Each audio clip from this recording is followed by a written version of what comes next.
सभी भक्तों को राधे राधे। आज एक फिर नई जानकारी के साथ गोवर्धन पर्वत, यमुना नदी और वृंदावन पहले कहाँ स्थापित थे और भूलोक पर ये कैसे आए, इसको इस कथा के माध्यम से समझने का प्रयास करते हैं।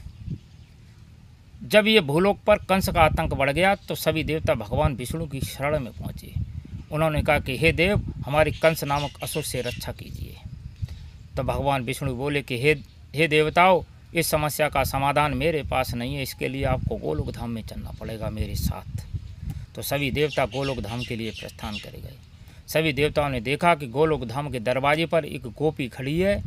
उस गोपी ने सभी देवताओं को रोका और उनका परिचय जानने को चाहा।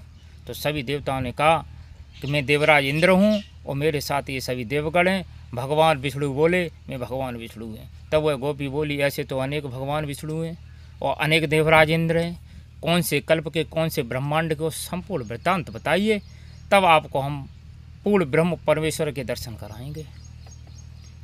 तो भगवान हरि बोले कि मैं वो भगवान विष्णु हूँ जिन्होंने 3 पैर में संपूर्ण पृथ्वी को नाप लिया था राजा बलि के यहाँ। इस प्रकार से सभी देवताओं ने अपने अपने कल्प और अपने अपने ब्रह्मांड का परिचय दिया।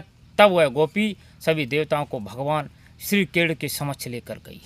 तो सभी देवताओं ने देखा कि पूर्ण ब्रह्म परमेश्वर एक सोने के सिंहासन पर विराजमान है, जिनके साथ राधा रानी भी विराजमान है। उन्होंने देवताओं को आने का कारण पूछा।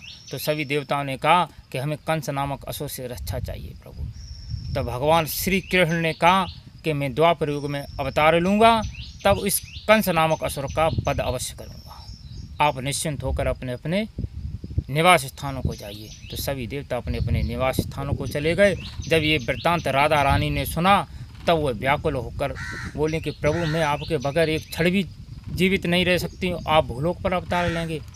तो भगवान श्री कृष्ण बोले, तो आप भी मेरे साथ भूलोक पर चलिए। तो राधा रानी ने कहा, प्रभु मेरा वहाँ पर मन नहीं लगेगा, क्योंकि ना वहाँ गोवर्धन पर्वत है, ना यमुना नदी है और ना ही वृंदावन है। तो भगवान श्री कृष्ण ने कहा कि देवी, मैं आपकी इच्छा के लिए ये तीनों ही भूलोक पर स्थापित कर दूंगा।